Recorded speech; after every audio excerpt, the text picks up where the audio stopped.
Hari ini ya, kita mau siapkan hati, pikiran kita, pendengaran kita tertuju kepada ibadah. Karena malam hari ini saya percaya firman Tuhan katakan 2-3 orang berkumpul, kita bicarakan tentang nama Tuhan, maka Tuhan hadir malam hari ini. Ketika Dia hadir, kita tidak akan pulang dengan pikiran yang kosong, tapi kita akan membawa berkat lewat kebenaran firman Tuhan yang akan disampaikan oleh hambanya. Mari saya jemput, kita mau berdoa semua malam hari ini. Saya akan berdoa, nanti kemudian kita akan dengarkan kebenaran firman Tuhan. Puji-pujian oleh Ibu Yani dan kemudian firman Tuhan Ibu Mia. Kita mau berdoa. Bapa kami dalam surga, saya mengucap syukur malam hari ini. Terima kasih Bapa, terima kasih Tuhan Yesus, terima kasih Tuhan Roh Kudus. Kalau Engkau masih berikan kami kesempatan malam hari ini untuk mengikuti ibadah Koram Deo Komsel Tegar. Malam hari ini Tuhan, Engkau lihat anak-anak-Mu yang setia Tuhan. Mereka sudah hadir Tuhan untuk bersama-sama malam hari ini kita mau memuji, menyembah Engkau dan mendengarkan kebenaran firman-Mu Bapa. Urapi setiap hamba-hamba-Mu yang mengambil bagian dalam tugas pelayanan hari ini Tuhan. Baik yang memimpin pujian penyembahan maupun Tuhan hamba-Mu Tuhan teristimewa yang akan menyampaikan kebenaran firman-Mu Tuhan. Biar kiranya urapan khusus malam hari ini Tuhan, Engkau mengurapi hamba-hamba-Mu Tuhan. Biar Tuhan kami semua Tuhan boleh mendapatkan impartasi berkat lewat kebenaran firman-Mu Bapa. Mari kita berdoa Tuhan Roh Kudus ambil alih jalannya ibadah ini dari awal pertengahan sampai dengan akhirnya Tuhan. Kau siapkan Tuhan semua kami umat-umat-Mu yang sudah hadir maupun yang dalam persiapan bergabung dengan kami malam hari ini dalam Zoom Tuhan Komsel Tegar. Kami serahkan semua dalam tangan-Mu, biar semua Tuhan mendapatkan berkat yang sama daripada-Mu. Terima kasih Bapa, terpuji nama-Mu. Di dalam nama Tuhan Yesus Kristus kami tabiskan, kami buka Komsel Tegar malam hari ini. Haleluya. Kita semua yang percaya katakan amin. Puji Tuhan, silakan Ibu Yani untuk membawakan pujian malam hari ini dan sebentar kita akan mendengarkan kebenaran firman Tuhan. Haleluya. Haleluya.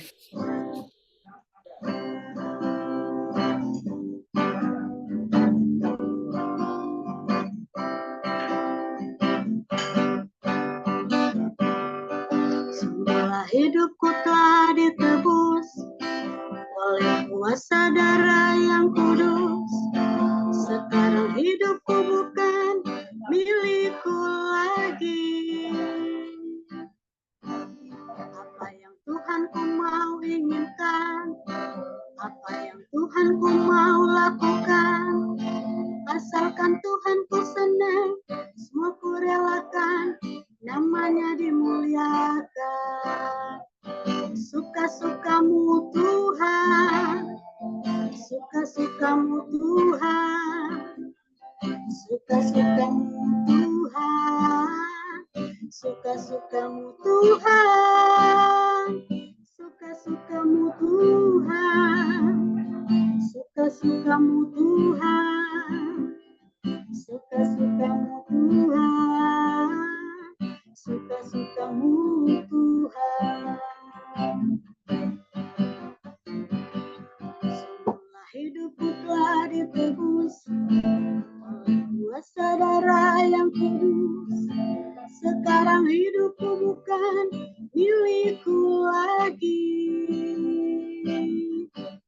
Apa yang Tuhanku mau lakukan, apapun yang Tuhanku mau inginkan, asalkan Tuhanku senang, semua ku relakan, namanya dimuliakan. Suka-sukamu Tuhan, suka-sukamu Tuhan, oh suka-sukamu Tuhan, suka-sukamu Tuhan, suka-sukamu Tuhan, oh suka-sukamu Tuhan, suka-sukamu Tuhan, suka-sukamu Tuhan, suka-sukamu Tuhan, suka-sukamu Tuhan, suka-sukamu Tuhan, suka-sukamu Tuhan, Oh, suka-sukamu Tuhan, suka-sukamu Tuhan, suka-sukamu Tuhan, suka-sukamu Tuhan, suka-sukamu Tuhan, suka-sukamu Tuhan, suka-sukamu Tuhan, suka-sukamu Tuhan. Amin.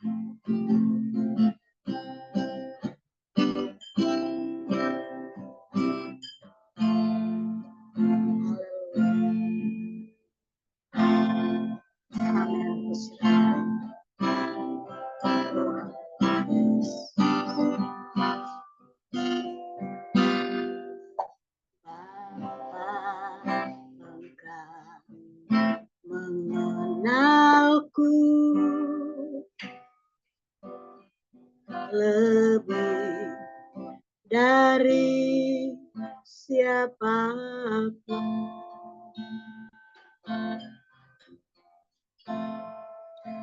Engkau tahu ceritaku dan isi hatiku.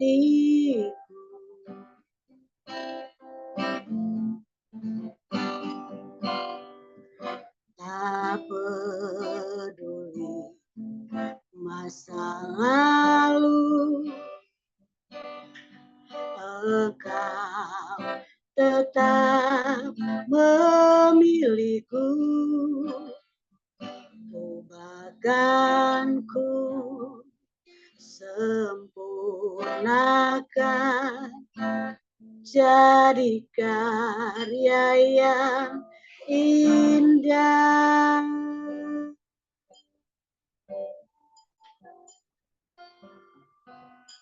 Kini aku percaya tiada yang mustahil bagimu, kuasamu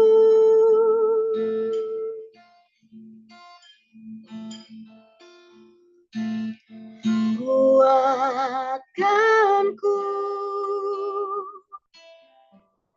dasarku berharap.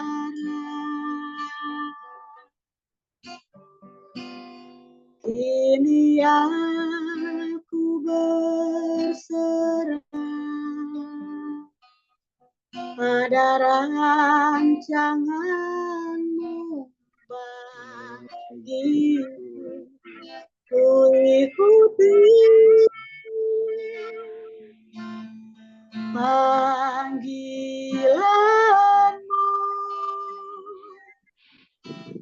bukan setia sampai akhir hidupku.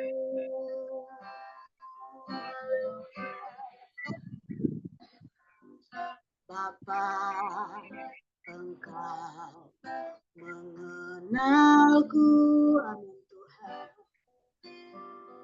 lebih dari siapapun.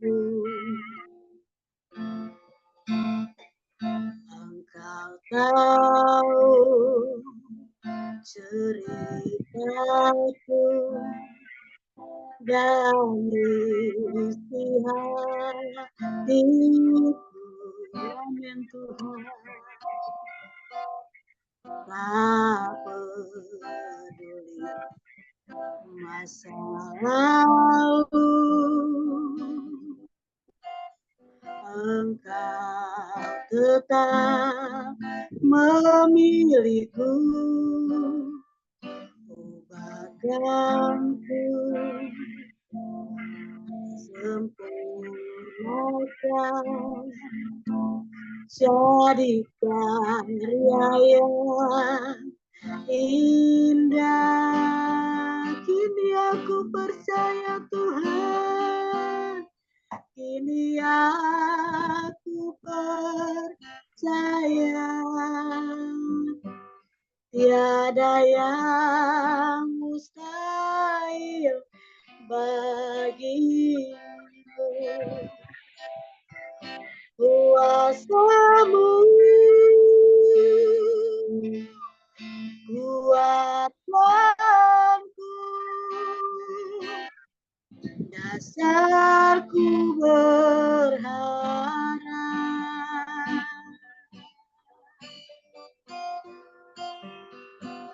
Kini aku berserah pada rancanganmu bagiku. Ku ikuti panggilanmu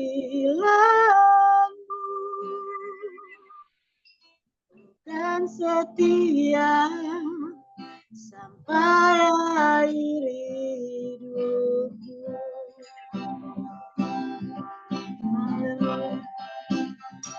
Ku mau setia Tuhan, ku kan tetap setia, karena ku percaya Tuhan. Ku kan tetap setia Tuhan. Ini yang ku percaya, tiada yang mustahil bagimu. Kuasamu, amin Tuhan, kuatkanku, dasarku berharap.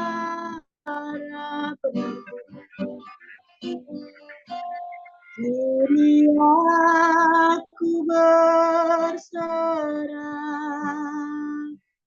pada rancanganmu bagiku. Ku ikuti panggilanmu dan setia sampai akhir hidupku. Ku ikuti panggilanmu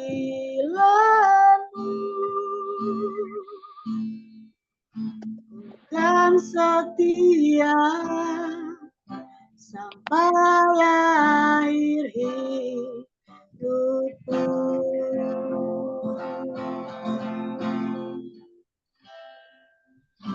Haleluya, haleluya.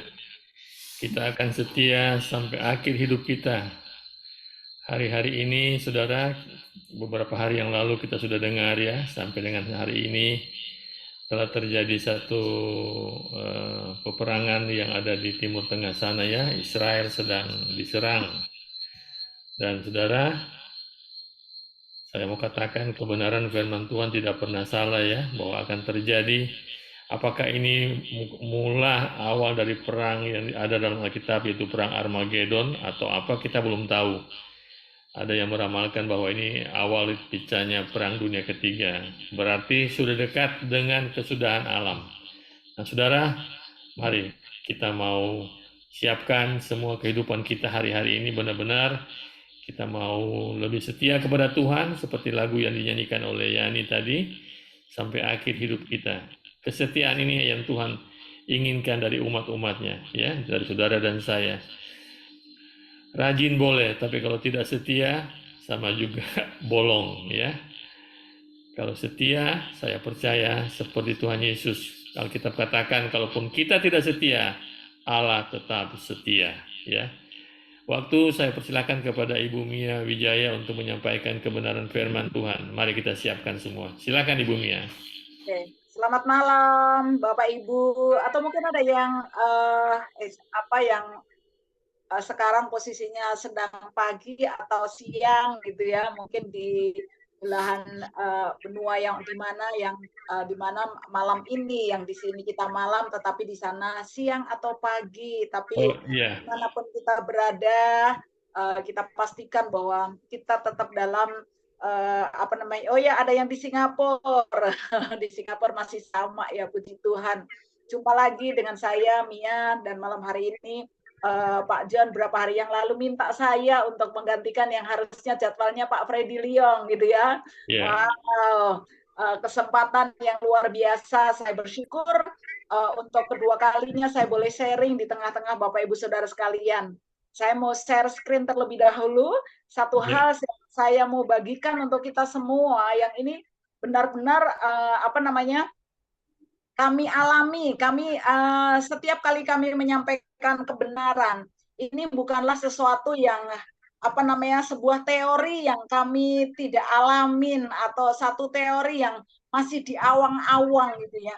Tapi adalah satu kebenaran di mana ini benar-benar terjadi dan kami alami dalam kehidupan kami. Mengalami Amin. kuasa kebenaran di atas kenyataan. Wah, tema yang cukup menarik bagi kami, tetapi ini juga tentunya menjadi pertanyaan bagi kita semua, bahwa kita seringkali menganggap kenyataan sebagai satu kebenaran, ya, atau bahkan kita juga sebenarnya berharap kebenaran itu menjadi kenyataan, gitu ya.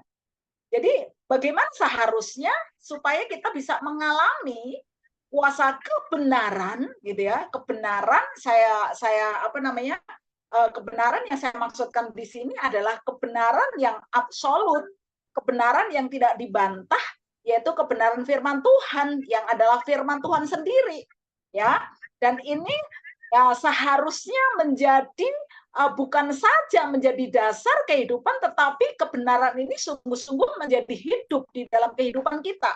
Nah, ketika kebenaran itu menjadi hidup di dalam kehidupan kita, maka kebenaran itu akan mengatasi kenyataan hidup kita. Kenyataan dalam hidup ini seringkali pahit ya Bapak Ibu, seringkali harapan, seringkali kenyataan tidak sesuai dengan harapan kita. Dan ini juga yang mungkin membuat banyak orang yang pada akhirnya menjadi kecewa dengan Tuhan.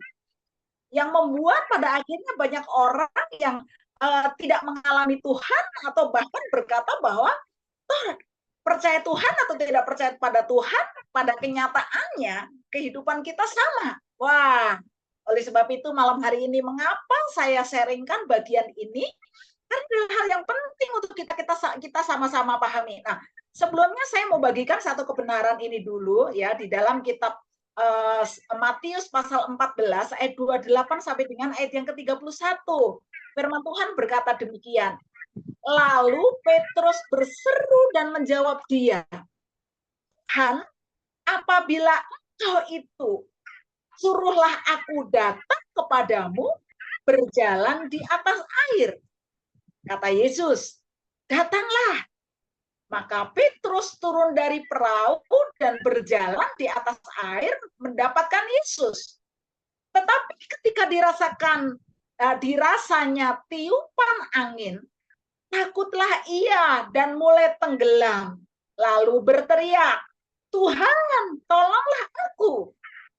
Segera Yesus mengeluarkan tangannya, memegang dia dan berkata, "Hai orang yang kurang percaya, mengapa engkau bimbang?" Bapak saudaraku yang dikasih Tuhan, kisah ini saya percaya bahwa Bapak Ibu sering mendengar kisah ini ya, sering mendengar, baik itu kita membaca secara langsung dari kebenaran firman Tuhan, atau sering kita mendengar khotbah-khotbah di gereja atau di YouTube atau dimanapun. Dimanapun kita pernah mendengar ini, tapi coba marilah kita memperhatikan apa yang Tuhan ingin sampaikan kepada kita, bahwa ini adalah satu kisah di mana ketika Yesus berjalan di atas air. Dan ketika para murid melihat dari perahu, karena kejadiannya jam 3 pagi, dikatakan bahwa mereka sangka itu hantu. Mereka pikir siapa yang berjalan di atas air.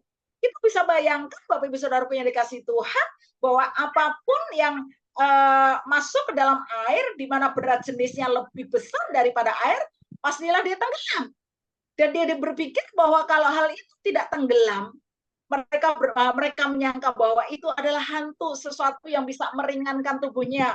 Makanya Petrus, seorang yang sangat reaktif gitu ya kepada Tuhan, dia berkata, dia berseru ya, dia berseru, lalu Petrus berseru dan menjawab dia, Tuhan, bila engkau itu, baik dikatakan bahwa Tuhan, sebelum Tuhan katakan ini aku ya gitu ya.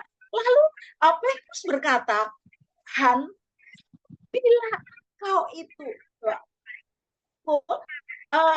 saya kepada Tuhan, tetapi ketika dia berkata demikian, seolah-olah dia masih sanksi gitu ya. Kalau itu, apabila engkau itu, suruhlah aku datang kepadamu, berjalan di atas air. Di dalam perkataan ini saya mendapatkan sebuah pengertian bahwa ketika Petrus berkata kepada Tuhan, apabila engkau itu, jadi dia tidak langsung berkata bahwa Tuhan, suruhlah aku datang kepadamu, tetapi dia seperti menguji apakah ini benar Tuhan atau tidak. Dan dia berkata, suruhlah aku datang kepadamu berjalan di atas air. Lalu apa kata Yesus? Kata Yesus, datanglah. Maka Petrus turun dari perahu dan berjalan di atas air mendapatkan Yesus. Petrus mendengar perkataan Tuhan, yang Petrus bahwa benar-benar aku, karena sebelumnya Petrus menantang Tuhan, kalau engkau itu suruhlah aku datang kepadamu berjalan di atas air. Lalu Tuhan berkata kepada Petrus, datanglah. Seolah-olah Tuhan ingin berkata, benar Petrus, ini aku Tuhanmu. Sekarang datanglah, berjalanlah di atas air. Lalu apa yang terjadi? Maka Petrus turun dari perahu, berjalan di atas air, mendapatkan Yesus.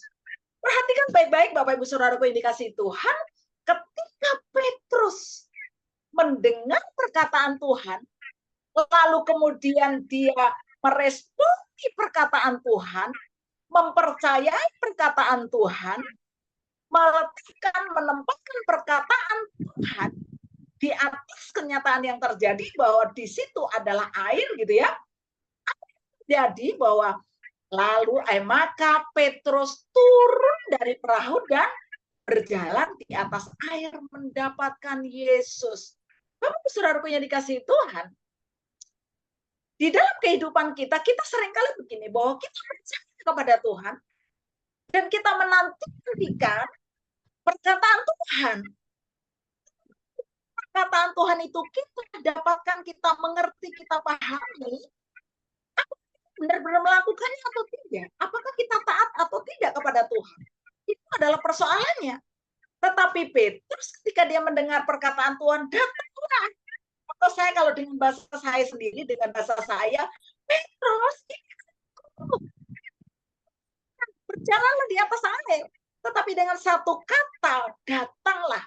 Petrus meresponi, kemudian dia turun dari perahu dan dia berjalan di atas air mendapatkan Yesus. Tetapi Bapak Ibu Saudaraku, yang terjadi adalah bahwa ketika dirasanya tiupan angin, takutlah ia dan mulai tenggelam lalu berteriak, Tuhan, kita bersama-sama di sini bahwa ketika dirasanya tiupan angin, ya, bahwa yang pertama Petrus ketika dia mendengar perkataan Tuhan, kemudian dia melangkah, dia keluar dari perahu, dia turun dari perahu, kemudian dia berjalan di atas air. Bahwa ketika kita taat kepada kebenaran firman Tuhan, maka kita akan mengalami perkataan Tuhan. Kita akan mengalami kebenaran itu. Tetapi perhatikan baik-baik bahwa ketika dirasanya, nah, berbicara tentang perasaan atau kenyataan yang terjadi. Saya highlight di sini dengan warna merah. Ketika dirasanya tiupan angin, bahwa ketika sedang berjalan di atas air, dia merasa bahwa ada tiupan angin. Kenyataan yang terjadi terjadi, yang dia rasakan adalah bahwa dia merasakan adanya tiupan angin menerpa tubuhnya, kesadarannya, dia sadar betul bahwa dia sedang berjalan di atas air. Ya, maka takutlah ia dan mulai tenggelam. Nah, saudara yang dikasihi Tuhan, Petrus mulai takut dan tenggelam ketika dia mulai merasakan kenyataan. Nah, bahwa di dalam kehidupan kita, bahwa kita melihat kenyataan dan kebenaran tidak sinkron, gitu ya. Kebenarannya Tuhan berkata, datanglah. Dan Petrus benar-benar berjalan di atas air mendapatkan Yesus. Tetapi kenyataannya adalah bahwa tiupan angin. Satu kohos boleh tolong dibantu, sepertinya ada yang bocor. Amin, Pak Minardi. Mic-nya bisa ditutup dulu. Amin. Hostnya kasih Om John aja jadi co-host Om John, teman-teman yang lain. Ya, sorry, ini Pak Min punya nggak bisa ditutup nih. Itu hostnya dulu, Ibu Mia menjadikan Om John co-host. Tunggu ya Pak ya, saya jadikan Pak John co-host ya. Oke. Tolong dibantu ya Pak. Oke. Ya, oke. Udah. Oke, Lanjut. Maaf. Oke, ya. Jadi ketika perkataan Tuhan, ya, ketika kenyataan bertemu, dan Petrus merasa bahwa kenyataannya yang dialami, bahwa tiupan angin itu bagi dia begitu menakutkan. Karena apa? Dia sedang berjalan di atas air. Maka Petrus mulai takut dan mulai tenggelam, lalu berteriak, Tuhan tolonglah aku. Segera Yesus mengeluarkan tangannya, memegang dia dan berkata, hai orang yang kurang percaya, mengapa engkau bimbang? Nah, Bapak Ibu Saudara yang dikasihi Tuhan, kebimbangan atau keraguan terjadi ketika adanya ketidaksesuaian antara kebenaran dan kenyataan. Dengan Tuhan, kita akan mulai bimbang dengan apa yang kita percayai.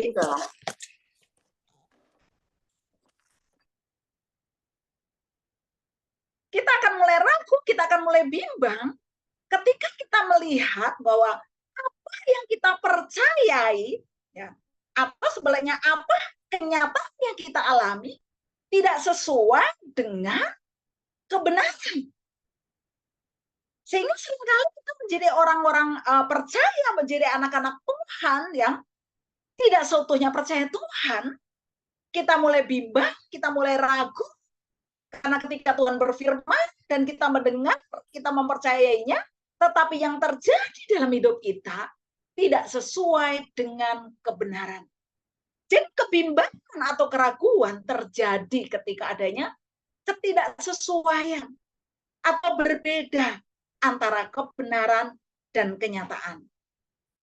Petrus mulai ragu, Petrus mulai takut ketika dia sadar kenyataannya menguasai kebenaran. Ketika kenyataannya dia mulai tertiup dengan air, dia lupa dengan perkataan Tuhan ketika Tuhan berkata, datanglah, berjalan di atas air. Nah, Bapak Ibu Saudaraku yang dikasihi Tuhan, bagaimana supaya kita menjadi anak-anak Tuhan yang mengalami kebenaran di dalam kehidupan kita di atas kenyataan yang terjadi. Karena kalau kita mau jujur bahwa kita lebih sering mempercayai kenyataan hidup kita. Kenyataannya saya sakit, kenyataannya saya kekurangan, kenyataannya saya lemah, kenyataannya saya tidak berhasil, kenyataannya saya gagal. Kita lupa bahwa Tuhan telah memberikan begitu banyak kebenaran yang harusnya ketika kita mendengarkannya, kita dapat mengerti, mendapatkannya sehingga itu memberi kehidupan bagi kita dan memberikan kepada kita kesembuhan dalam kehidupan kita. Bapak Ibu, mari kita bersama-sama melihat tentang apa yang dikatakan dalam kitab Amsal, ya. Kita mau baca bersama-sama bagian firman Tuhan ini ya Bapak Ibu, tentang Amsal pasal yang keempat, ayat yang ke-20 sampai 22. Bolehkah kita yang masih fokus gitu ya, walaupun tetap mikrofon ditutup, kita mau baca firman Tuhan ini dengan serius, dengan pelan-pelan, supaya kita benar-benar memahami makna dari kebenaran ini. Mari kita baca bersama-sama. 1, 2, 3. Hai anakku, perhatikanlah perkataanku, arahkanlah telingamu kepada ucapanku. Janganlah itu menjauh dari matamu. Simpanlah itu di lubuk hatimu. Karena itulah yang menjadi kehidupan bagi mereka yang mendapatkannya dan kesembuhan bagi seluruh tubuh mereka. Saya membacakan sekali lagi Bapak Ibu Saudaraku yang dikasihi Tuhan, perhatikan baik-baik. Hai anakku, perhatikanlah perkataanku. Arahkanlah telingamu kepada ucapanku, janganlah itu menjauh dari matamu. Simpanlah itu di lubuk hatimu, karena itulah yang menjadi kehidupan. Bagi siapa Bapak Ibu? Bagi mereka yang mendapatkannya. Dan kesembuhan bagi seluruh tubuh mereka. Akan menjadi karena itulah yang menjadi kehidupan bagi mereka yang mendapatkannya. Mendapatkannya di sini apa Bapak Ibu Saudaraku yang dikasihi Tuhan? Bahwa yang mendapat pengertian dari kebenaran yang kita dengar, yang kita ucapkan, yang kita simpan di dalam lubuk hati kita. Karena itulah yang menjadi kehidupan bagi mereka yang mendapatkannya. Bapak mungkin malam ini gitu ya, Bapak Ibu mendengar kebenaran firman Tuhan yang sama, di waktu yang sama, dari orang yang sama, dari Zoom yang sama. Bahwa seringkali sekalipun kita mendengar dari orang yang sama, di waktu yang sama, dengan cara yang sama, bisa saja kita mendapatkan pesan yang berbeda. Kepada setiap kita mendapatkan sinyal-sinyal yang berbeda.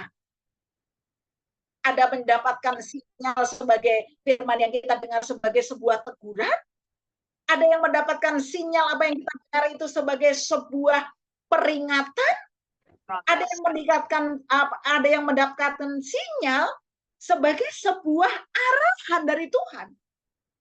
Kita berbeda-beda mendapatkannya. Tetapi percayalah firman Tuhan berkata, karena itulah yang menjadi kehidupan bagi mereka yang mendapatkannya. Dan ada juga mungkin sekalipun kita mendengar dari orang yang sama, di saat yang sama, di Zoom yang sama, tidak mendapatkan apa-apa. Itu hanya mereka yang mendapatkannya, yang akan beroleh kehidupan dari kebenaran itu, dan yang akan mendapatkan kesembuhan bagi seluruh tubuh mereka. Seluruh tubuh mereka bukan bicara mengenai tubuh fisik kita, tetapi bicara juga apa yang ada di dalam tubuh kita, yaitu jiwa kita, yaitu roh kita, yang juga mendapatkan kesembuhan. Nah, Bapak Ibu Saudaraku yang dikasihi Tuhan, malam ini, ketika kita mendengarkan kebenaran ini, mari kita coba fokus, coba kita memperhatikan baik-baik supaya waktu yang kita udah investasikan ini tidak berlalu begitu saja. Supaya waktu yang kita berikan untuk kita ikut Zoom ini tidak sekedar untuk ya daripada tidak nongol, nanti dicari Pak John gitu ya, nanti ditanyain Pak John kenapa nggak datang konsel. Ya sudahlah, ya sudahlah saya ikut join. Walaupun mungkin kita sedang melakukan apapun, tidak ada seorang pun yang tahu kecuali Bapak Ibu dan Tuhan yang tahu. Jadi maka kita tidak akan mendapatkan apa-apa, apalagi dikatakan di sini karena itu yang menjadi kehidupan bagi mereka yang mendapatkannya dan kesembuhan bagi seluruh tubuh mereka. Nah, Bapak Ibu, bagaimana supaya kebenaran, ya, yaitu firman Tuhan itu mengatasi kenyataan. Jadi maksudnya apa? Supaya kebenaran yang kita dengar itu berada di atas kenyataan hidup kita. Kebenaran menjadi kenyataan dalam hidup kita. Sehingga kehidupan kita bukanlah satu kehidupan yang dikuasai oleh kenyataan, bisa mengatasi kenyataan ini dengan kebenaran, sehingga kebenaran firman Tuhanlah yang menjadi kenyataan di dalam kehidupan kita. Nah, yang terpenting untuk kita pahami ketika kita membaca, merenungkan firman Tuhan, mendengar firman Tuhan, ya, menyimpan firman Tuhan, memperkatakan firman Tuhan bahkan. Jadi hal yang pertama yang harus kita perhatikan adalah bahwa yang pertama, Amsal pasal 4 yang ke-20. Hai anakku, perhatikanlah perkataanku, arahkanlah telingamu kepada ucapanku. Bapak-Ibu, bahwa ini bukan sekedar kita mendengar dari telinga kanan kemudian keluar dari telinga kiri atau sebaliknya, atau mendengar dan mampir sebentar lalu berlalu begitu saja. Ini bicara tentang satu sikap penuh perhatian. Mendengar di sini berbicara tentang satu sikap hati yang penuh perhatian. Hai anakku, perhatikanlah perkataanku dan arahkan telingamu kepada ucapanku. Nah, bukan apa? Karena timbul dari pendengaran dan pendengaran oleh firman Tuhan. Itu banyak hal yang sering kita dengar setiap hari. Di media sosial ada begitu mudah kita mendengar berita. Dan begitu mudah juga kita menangkap setiap berita itu. Bahkan apa yang kita dengar justru seringkali bukan membuat kita beriman, bukan membuat iman kita semakin teguh, bukan membuat iman kita semakin kokoh, tetapi justru kadangkala membuat iman kita semakin lemah. Kita penuh perhatian kepada kebenaran, penuh perhatian kepada firman Tuhan, maka apa yang kita dengar itu menimbulkan, akan menguatkan, akan memperkokoh iman kita. Jadi iman timbul dari pendengaran. Bukan pendengaran kepada yang lain, tetapi pendengaran kepada firman Kristus. Jadi Bapak Ibu Saudara yang dikasihi Tuhan, supaya kita bisa mengalami kebenaran, langkah pertama yang harus kita perhatikan adalah bahwa kita harus penuh perhatian kepada kebenaran firman Tuhan. Mungkin Bapak Ibu berkata, apa harus dengan? Bisa saja kita dengan membaca. Begitu banyak anak Tuhan yang begitu tekun membaca bahkan 1 tahun selesai membaca 1 Alkitab. Wah, itu keren banget, itu luar biasa. Atau bahkan ada dari Bapak Ibu Saudara yang sampai khatamnya berkali-kali. Nah, yang harus kita perhatikan lebih dari sekedar menyelesaikan dalam kita membaca adalah bahwa kita membaca pun kita harus penuh perhatian sampai kita mendapatkan pengertian. Jadi kuncinya adalah pengertian. Bapak Ibu Saudaraku yang dikasihi Tuhan, saya teringat ketika saya membaca satu kebenaran firman Tuhan yang berkata, hati yang gembira adalah obat yang manjur. Wah, Bapak Ibu, saya bergumul bertahun-tahun untuk saya mendapatkan pengertian bahwa hati yang gembira adalah obat yang manjur. Tuhan maksudnya apa sih? Apa korelasinya antara hati yang gembira dan obat yang manjur? Bicara obat, ya obat. Hati yang gembira, ya hati yang gembira. Saya bergumul dengan ayat itu sampai suatu ketika saya mendapatkan sebuah pengertian, dan pengertian itulah yang mengubahkan saya. apakah saya belum membaca, apakah saya belum hafal ayat itu? Saya ngerti banget, saya hafal banget, tetapi saya belum mendapat pengertian tentang apa korelasinya, apa hubungannya hati yang gembira adalah obat yang manjur. Sampai pada satu titik di mana saya mendengarkan kebenaran ini bahwa ternyata ya firman Tuhan itu luar biasa Bapak Ibu. Ternyata ketika kita bergembira, ketika kita berbahagia, ada satu bagian dalam otak kita yang melepaskan hormon yang namanya hormon serotonin. Wah, mungkin ada Bapak Ibu Saudara yang pernah berurusan dengan psikiater gitu ya, lalu diberikan obat, dan ternyata obat yang diberikan itu salah satu kandungannya adalah serotonin, yang tujuannya adalah untuk meningkatkan kebahagiaan. Nah, ketika kita berbahagia, itu melepaskan yang namanya hormon serotonin. Nah, ketika hormon serotonin itu dilepaskan ke dalam tubuh kita, nah, hormon itu akan meningkatkan kadar imunitas tubuh kita. Jadi daya tahan tubuh kita meningkat, ketika kadar imunitas tubuh kita meningkat, sesungguhnya Tuhan sudah menciptakan mekanisme yang luar biasa dalam tubuh kita bahwa ketika daya tahan tubuh kita atau imunitas tubuh kita meningkat, maka yang terjadi adalah bahwa tubuh kita sendiri sesungguhnya bisa menyembuhkan sakit kita sendiri. Wow, ketika saya pengertian itu Bapak Ibu Saudara, rasanya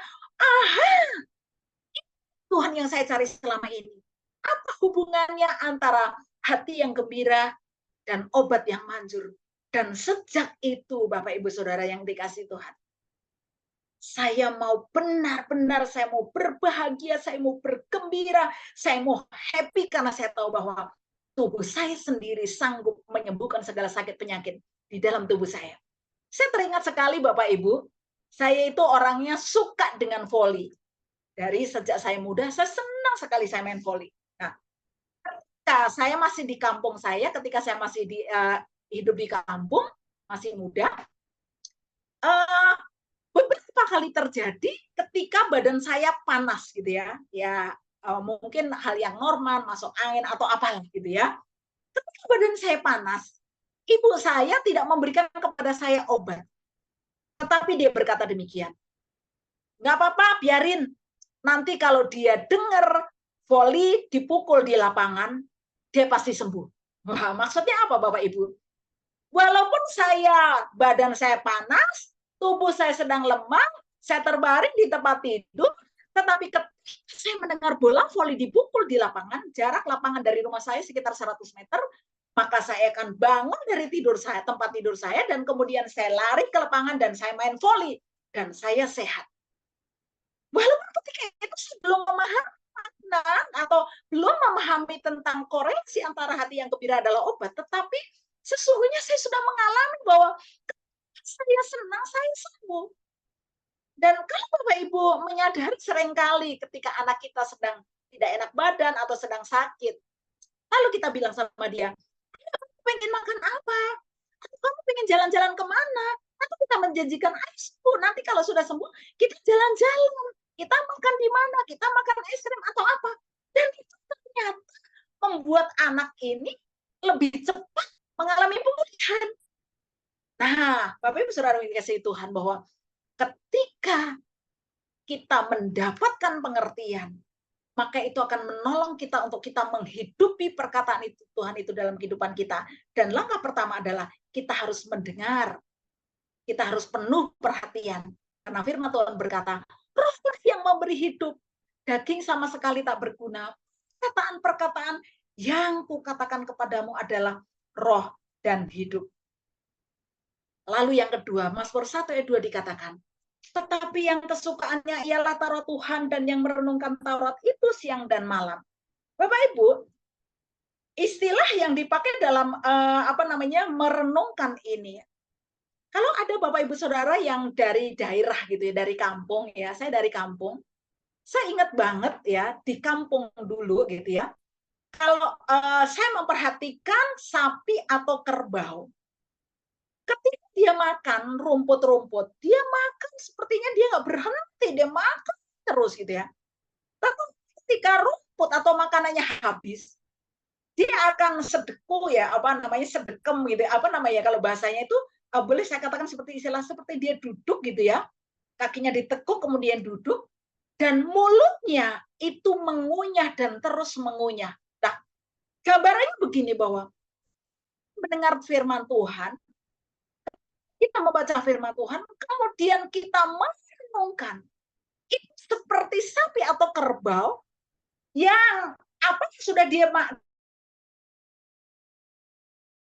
apa namanya, apa yang tadi dia makan, rumput-rumput itu dia makan, kemudian dikeluarkan lagi, kemudian dia kunyah. Bahasa Jawanya itu gayemi.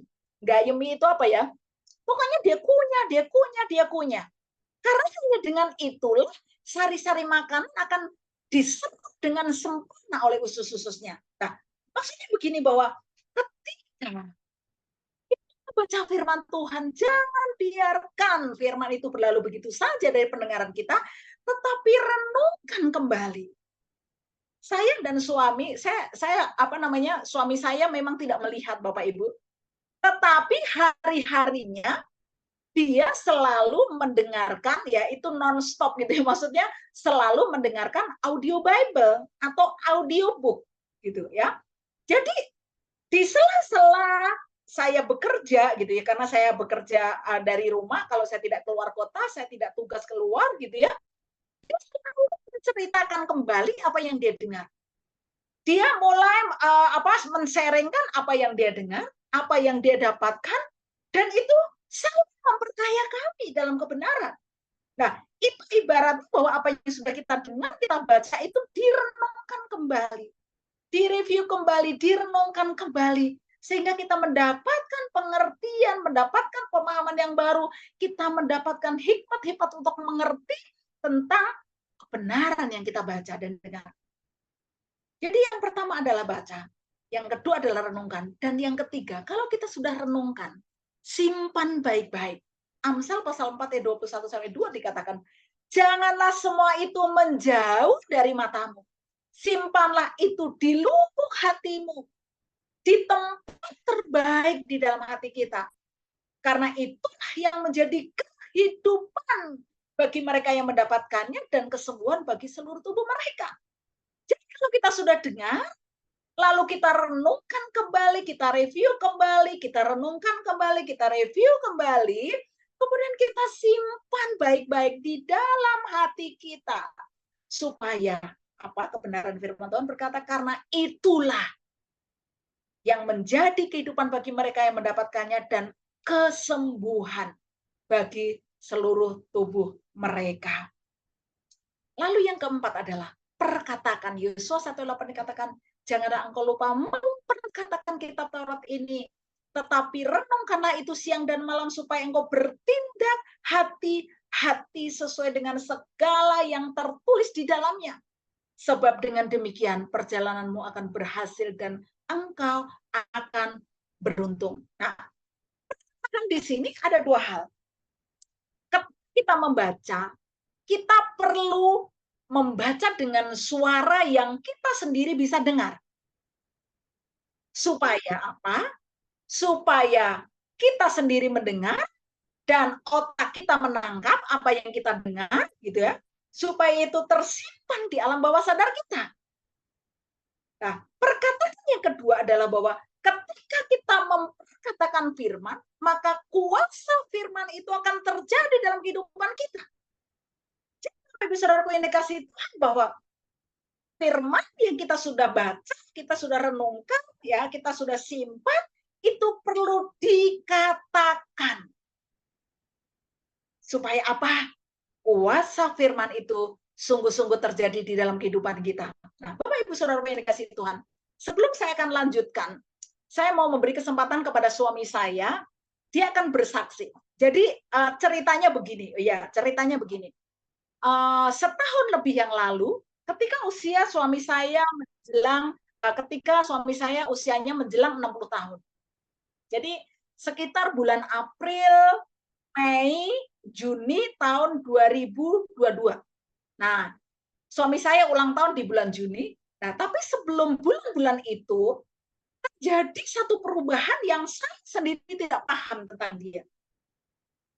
Padahal dia sering bersama dengan saya, bonceng saya, naik motor gitu ya.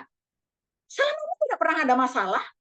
Tapi suatu hari, saya hanya dalam kecepatan 40 km per jam, suami saya sudah komplain. Dia bilang begini, jangan cepat, katanya gitu. Saya bilang, ini cuma 40 km per jam. Dia katakan, kurangi lagi, lebih lambat lagi. Lalu kemudian saya kurangi lagi segini, kurang lambat lagi. Sampai akhirnya saya berjalan di jalan raya dengan kecepatan 30 km per jam. Itu yang pertama. Lalu yang kedua, suami saya yang selama ini saya kenal adalah seorang yang sangat percaya sama saya. Maksudnya apa? Bahwa saya bertugas kemana, saya sedang di mana, saya sedang mengerjakan apa, suami saya sangat percaya. Dan selama ini tidak ada satu hal yang membuat saya berpikir kenapa dia begitu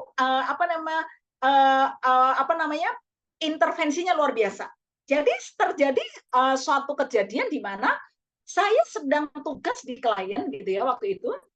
Lalu sepanjang hari itu saya harus memberikan konsultasi kepada klien dan jam 6 sore saya baru selesai. Ketika saya selesai, ada telepon masuk dan saya angkat. Kemudian suami saya tanya begini, dari tadi nggak mau angkat telepon, kamu Bu, ini bukan suami saya yang biasanya. Suami saya tidak pernah seperti itu, tetapi hari itu saya mendapati suami saya yang berbeda dengan suami saya sebelumnya. Saya berpikir, memangnya kenapa? Menyampaikan kata-kata yang bagi saya aneh gitu ya. Lalu kemudian saya bilang, sebentar lagi saya akan pulang. Saya baru selesai dengan klien dan saya baru sempat untuk mengangkat telepon. Sebentar saya akan pulang dan nanti kita bahas di rumah apa yang terjadi. Kemudian Bapak Ibu, sepanjang jalan saya mengalami satu pikiran saya galau gitu ya. Apa yang terjadi dengan suami saya?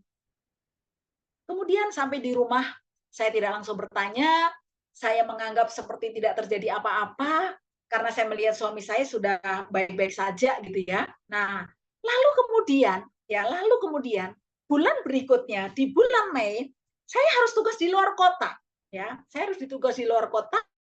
Saya ingat banget waktu itu 3 hari 2 malam gitu ya. Lalu pada jam 9 malam ketika saya baru selesai training di klien, saya melihat handphone saya bunyi, lalu saya angkat. Dan yang telepon adalah suami saya lewat handphone anak saya, dan dia berkata, kenapa sih nggak mau angkat telepon? Terjadi yang kedua kali. Lalu saya berkata, saya baru selesai training. Ada apa yang terjadi? Lalu kemudian dia bercerita tentang kegalauannya, kesedihannya, kekhawatirannya. Lalu saya bilang, oke, nanti di hotel kita ngobrol lagi. Saya akan siap-siap menyelesaikan tugas malam ini dan saya akan kembali ke hotel. Lalu kemudian sampai di hotel saya telepon dia lagi dan dia menceritakan tentang keadaan dirinya. Dan saya mulai mikir, kenapa suami saya begini? Kemudian di malam itu kami sharing dengan teman-teman, ada seorang bapak di antara tim kami. Kemudian dia berkata begini, teman saya ini bilang gini, Bu Mia, ada apa?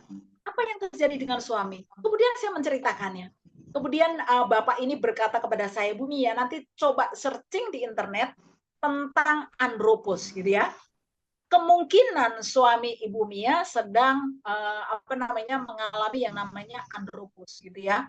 Nah, kemudian apa yang terjadi? Saya searching dan betul apa yang terjadi, benar apa yang terjadi. Dan setelah peristiwa itu, apa yang dialami suami saya dan apa yang dia lakukan setelah dia tahu hal itu, ya, karena sempat urusan dengan psikiater, minum obat penenang dan lain sebagainya, yang pada akhirnya dia mengalami kemenangan karena kebenaran yang dia perkatakan, sehingga kebenaran itu mengatasi kenyataan yang dialami. Jadi saya mau panggil suami saya untuk menceritakan apa yang terjadi. Silakan suami saya.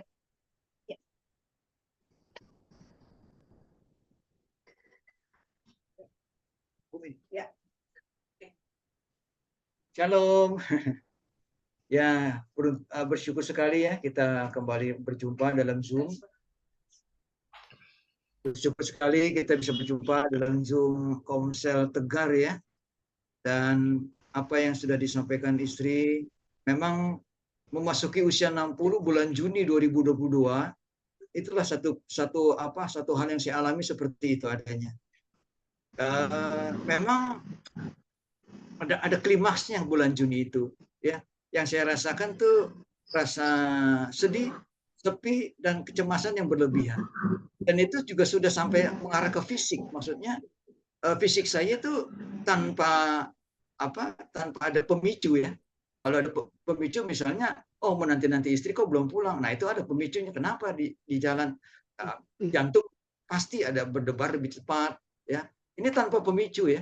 Itu timbul sendiri ke arah fisik, jantung berdebar, tangan gemetar, dan timbul rasa panas dari kaki ke betis, perut, dada, sampai ke belakang leher. Itu tanpa pemicu. Itu udah sampai ke fisik seperti itu, tanpa pemicu. Lagi tenang, lagi sedang makan, itu timbul seperti itu. Itu udah, saya rasakan itu udah klimaks. Maksudnya saya tidak bisa konsentrasi, hilang sukacita, nggak bisa gembira. Yang ada rasa sepi, sedih, dan cemas yang berlebihan. Nah, itu bagaimana sampai akhirnya saya berurusan dengan psikiater. Ada apa dengan saya seperti itu? Ya, psikiater sih tidak mengatakan ini andropos. Ya, menunggu giliran berjam-jam ketemu dengan psikiater paling cuma setengah jam. Itu pun sebenarnya saya ingin cepat-cepat pulang. Saya gelisah dengar suara TV, sinetron, nggak nyaman buat saya. Saya mau cepat pulang gitu maksudnya. Ya, waktu yang konsultasi dengan psikiater, dia pun tidak melakukan sesuatu. Biasanya memang kita pasien datang sebagai uji coba aja, ya, penjelasan seperti itu. Malah dikatakan ini pengobatan jangka panjang. Aduh, tambah mendengar hal itu tambah down lagi gitu, ya. Tapi saya mengenai obat pribadi saya sendiri, saya sebenarnya nggak begitu ini dengan obat, maksudnya enggan begitu saya minum obat. Dosisnya 200 mg. Kalau saya targetkan kalau 100 mg saya minum nggak berdampak, saya lepaskan ini obat. Satu lagi itu obat antidepresan. Satu lagi obat buat tidur. Memang selain rasa sedih, sepi,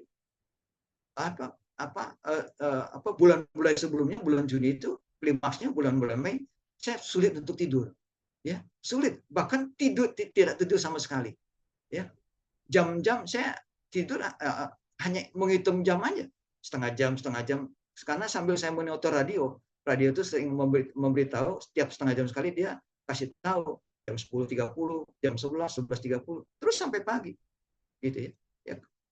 Bersyukur kalau ada rekan-rekan Bapak Ibu yang mungkin menjelang usia 60 mengalami seperti ini. Ibu-ibu sudah tahu tentang hal itu, kemungkinan pun seperti saya, ya. Tapi ini para pria-pria tertentu, ya, karena menjelang usia 60 penurunan fungsi hormon itu menurun, ya. Karena saya juga dapati rupanya ada dua rekan teman juga rupanya mirip-mirip dengan saya itu ngalami, dia usia 61 dan 62. Jadi apa yang saya lakukan keadaan seperti itu? Jadi obat sama sekali nggak ada faedah. Ya, yang berfaedah hanya obat tidur yang saya perlukan. Ya, itu pun dapat cuma 2 jam. Karena kalau tidur tambah runyam, badan saya rasanya dingin. Ya, saya mandi cuma sekali. Karena menyentuh air itu rasanya menggigil. Itu pun saya mandi sekali dengan air hangat. Ya. Kalau menjelang jam 9 itu adalah momok buat saya. Disitulah saat saya harus bergumul berat. Sampai-sampai saya harus menangis. Begitu. Tiap kali jam 9 malam saya harus turun supaya tidak mengganggu istri. Saya di bawah aja, di ruang bawah untuk saya menangis. Sambil saya untuk memperkatakan firman Tuhan juga saya sulit. Sukacita hilang sama sekali. Saya ini jadi terbelenggu, terpenjara. Kenapa bisa jadi begini? Pikirannya itu butek. Seperti nggak bisa berpikir, seperti kopi diaduk, ampasnya itu terus berputar-putar. Dan saya belum kejadian itu saya belum tahu tentang firman Tuhan Amsal 4 itu, ya. Hai anakku, perhatikanlah pada perkataanku, arahkan telingamu pada ucapanku, jangan itu menjauh dari matamu, simpanlah itu dalam hatimu, karena itu yang menjadi kehidupan dan kesembuhan bagi saya. Belum dapat akan ayat itu. Jadi apa yang saya lakukan, ya, setelah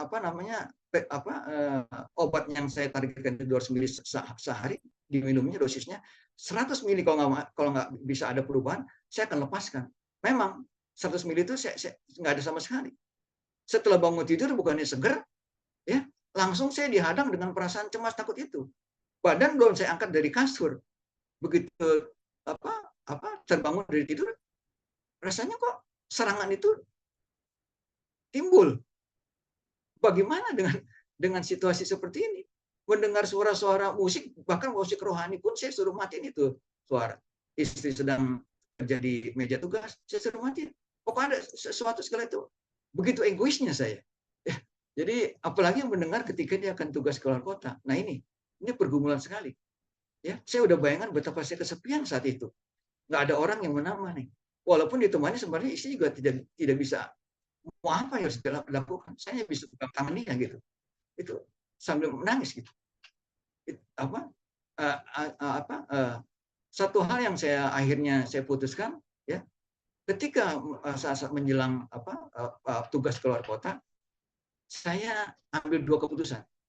Keputusan saya pertama, saya berakting. Ya, ini sejauh pengertian saya berakting, belum mengerti tentang firman tadi itu. Saya berakting demi supaya istri tidak melihat kondisi saya, supaya tidak membawa tidak mengganggu dia bekerja, memikirkan saya. Saya berakting seolah-olah saya tidak biasa-biasa saja. Keadaan baik-baik saja. Padahal di hati saya itu timbul rasa jantung berdebar, tangan gemetar. Kalau saya pegang gelas itu berasa sekali. Ketek-ketek gitu, kalau sendoknya gemetar itu, terutama tangan kiri. Jantung detaknya lebih cepat. Suasana hati gundah, gelisah. Yang berlebihan. Saya berakting seolah-olah tidak. Demi istri bisa tugas keluar dengan leluasa. Oh, suamiku baik-baik saja. Saya tetap coba untuk komunikasi. Ya, nanti sampai di sana kita telepon-teleponan ya. Rupanya istri tidak melihat gagal sesuatu yang baik. Wah, dalam hati saya, acting saya berhasil. Walaupun pada saat dia perjalanan pulang, hati saya menangis itu. Ya, hati saya menangis waktu perjalanan pergi akan berangkat keluar kota. Itu satu hal itu yang saya lakukan. Saya berakting seolah baik-baik saja semua. Dan satu lagi yang saya lakukan, ketika saya sendiri di rumah, saya bernyanyi. Ya. Saya bernyanyi seperti lagu tadi di Amsal itu, ya, hati yang gembira adalah obat. Saya ingin membuktikan itu lagu. Kalau kita bernyanyi tanpa mungkin tidak mengalami sesuatu, kita nyanyi biasa-biasa saja gitu. Karena saya mengalami sesuatu, saya ingin membuktikan lagu itu. Hati yang gembira adalah obat yang manjur. Ya, namun semangat yang patah mengeringkan tulang. Saya bernyanyi, waktu itu mungkin sekitar 1 jam ya. Terus saya nyanyi. Saya sambung dengan lagu-lagu anak-anak sekolah minggu. Hatiku penuh nyanyian, aku anak-anak cinta. Sambil saya selingi dengan perkataan firman Tuhan yang saya hafal, yang saya ingat. Ya, sambil saya terus bernyanyi. Apa yang terjadi 1 jam itu ya kira-kira ya? Kok ada sesuatu yang saya rasakan ke fisik saya? Fisik saya yang begitu malas bergerak, malas melakukan aktivitas, malas lah pokoknya. Malas melakukan makan juga enggak. Itu tanda-tanda orang depresi ya mungkin ya. Itu dia malas bergerak, malas mandi, makan, maunya berdiam diri. Itu tanda-tanda orang ciri-cirinya depresi. Kan langsung yang saya rasakan setelah bernyanyi itu, bernyanyi dengan penuh kerinduan apa Tuhan yang ingin membuktikan maksudnya. Dengan satu pengertian, membayangkan, mengimaginasikan, hati gembira adalah buat saya coba mau bernyanyi Tuhan. Engkau dengarin aku sedang bernyanyi gitu. Itu terjadilah sesuatu pertama di fisik. Kok badan saya seger ya? Oh enak ini Tuhan seperti ini. Ada sesuatu seger gitu. Lalu pikiran saya juga merambah ke pikiran. Yang tadinya butek, kok rasanya jernih ya? Pikiran saya, ini Tuhan yang saya mau seperti ini. Kenapa kok kemarin-kemarin nggak seperti ini? Saya nyanyi lagi gitu. Oh, puji Tuhan. Saya nyatakan, oh Tuhan terima kasih. Saya telah sembuh. Saya katakan gitu. Saya telah sembuh. 1 hari itu, begitu enaknya. Hari-hari itu, 1 hari itu. Saya rasakan, inilah yang saya mau Tuhan. Kenapa hari-hari kok tidak seperti ini? Inilah yang saya mau. Inilah hari-hari yang kujalani. Hari yang penuh sukacita. Hari yang, kenapa kok saya kayak bodoh ya? Kayak terpenjara dengan perasaan-perasaan takut berlebihan, rasa sedih berlebihan. Oh terima kasih Tuhan kau telah sembuhkan saya. Namun saudara, besokannya itu terjadi lagi saudara. Besokannya itu terjadi serangan seperti itu lagi. Namun begini, saya tidak berpikir buruk, tidak mengukur. Ini permainan pikiran saudaranya. saya tidak terbawa arus pikiran seperti itu. Ya, serangan itu kembali timbul besokannya, seolah-olah Tuhan begini, itu kan aku sudah buktikan kau kemarin kan bisa kan melakukan itu, nyatakan bahwa engkau melewati semua itu. Nah sekarang seolah-olah begini, aku ingin melatihmu, coba lakukan itu lagi, perkatakan firman Tuhan dengan penuh pengertian, dengan penuh kesungguhan, sebab apa yang ada dalam hatimu, kasihku di dalam pikiranmu adalah kebenaranku. Jadi kita ngomong ada dasarnya. Kalau ada dasar itu, kuasa itu dahsyat. Kasih di hati kita, kebenaran ada di pikiran kita. Jadi mulut itu ini kuasa nih. Kasih, kebenaran ada dasarnya. Mulut kita perkatakan firman Tuhan itu dahsyat. Baru terjadi kuasa itu. Kuasa itu mesti ada kebenarannya, ada dasarnya kasih dan kebenaran. Seperti Yesus Yesus pun sang firman dicoba-coba dengan si iblis. Ya, ketika dicoba di padang gurun, coba rubah batu ini jadi roti. Ada tertulis. Nah, Tuhan Yesus juga mengatakan tentang firman Tuhan. Dia sang firman, dia pun mengatakan firman Tuhan. Kita seringkali memang iblis itu membalikan kebenaran ya. Itu sering mengganggu imajinasi kita. Jadi kuncinya di situ. Ada dasarnya untuk kita perkatakan, tidak sembarang kita ngomong firman Tuhan. Kita memiliki kasih dulu. Kita kasih itu maksudnya mengingatkan kasih salib Tuhan. Kebenarannya memerdekakan. Saya bayangkan gitu di pikiran saya, kebenaran itu memerdekakan, menjernihkan pikiran saya. Hati saya ada kasih Tuhan, tentu mengingat salib. Jadi dengan perkataan yang saya katakan itu ada dasarnya, ada kuasa yang terjadi. Dan itu saya lakukan. Waktu awal-awal hari itu saya duduk hanya di ruang tamu, tapi dalam hati itu saya lanjutkan untuk saya melatih, bukan di ruang tamu, di ruang makan, di dapur, saat mandi. Saya katakan sambil saya bernyanyi. Itulah dampak kuasa perkataan yang didasari oleh kasih di hati, kebenaran di pikiran, itu terjadi. Akhirnya bulan Juni, klimaksnya itu saya mengalami depresi seperti bulan Juli, saya lepaskan itu obat, itu sia-sia. Tapi obat tidur ini yang cukup ya, supaya bisa memulihkan tenaga. Obat tidur itu masih saya coba minum. Tapi akhirnya bulan Juli, Agustus saya lepaskan itu. Jadi apa yang saya alami itu selesailah sudah tetelestai ya, obat-obat itu sudah terlepas dan saya bisa menikmati hari saya. Dan itu sudah setahun lebih yang lalu sudah berlalu ya. Semua itu karena memang kita orang Kristen, kita nih orang percaya ya. Satu hal yang kelihatannya kurang kita lakukan, memperkatakan ya. Ini kuasanya memperkatakan itu dahsyat ya. Sebab perkataan itu kita dasari dengan kasih dan kebenaran. Kasih, kebenaran, kuasa itulah Allah kita sesungguhnya. Allah Tritunggal di situ. Ya, kasih kebenaran itu bekerja sama untuk menyatakan kuasanya. Kuasa karya penciptaan, karya penebusan, kasih kebenaran itu bekerja sama. Allah kita sungguh dahsyat.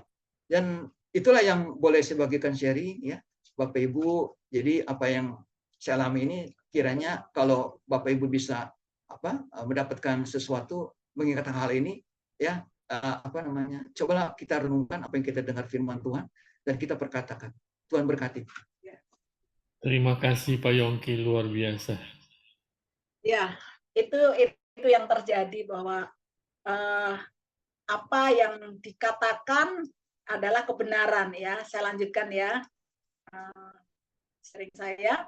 Jadi diperkatakan kebenaran yang dipahami dengan penuh pengertian diperkatakan.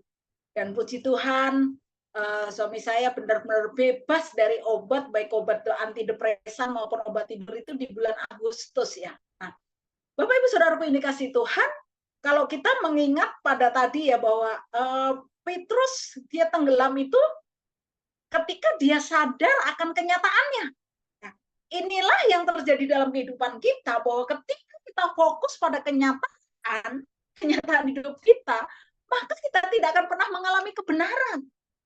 Tetapi bagaimana kita harus meletakkan kebenaran itu sehingga kebenaran itu menjadi kenyataan di dalam hidup kita.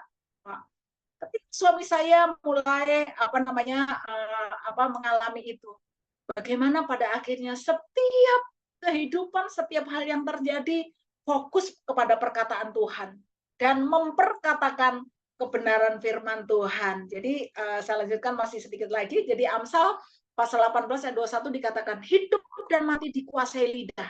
Siapa suka menggemakannya akan memakan buahnya.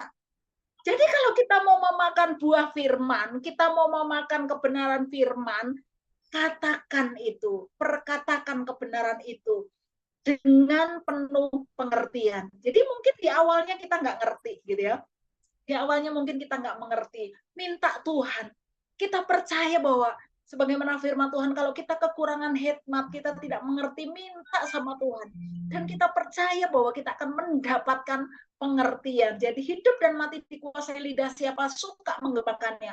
Ini bukan berbicara kalau kita bilang ngomong mati, kemudian kita mati. Bukan seperti itu, tetapi dari lidah kita. Ketika kita menyampaikan sesuatu yang melemahkan, maka akan membuat orang kehilangan harapan, atau bahkan kita sendiri kehilangan harapan.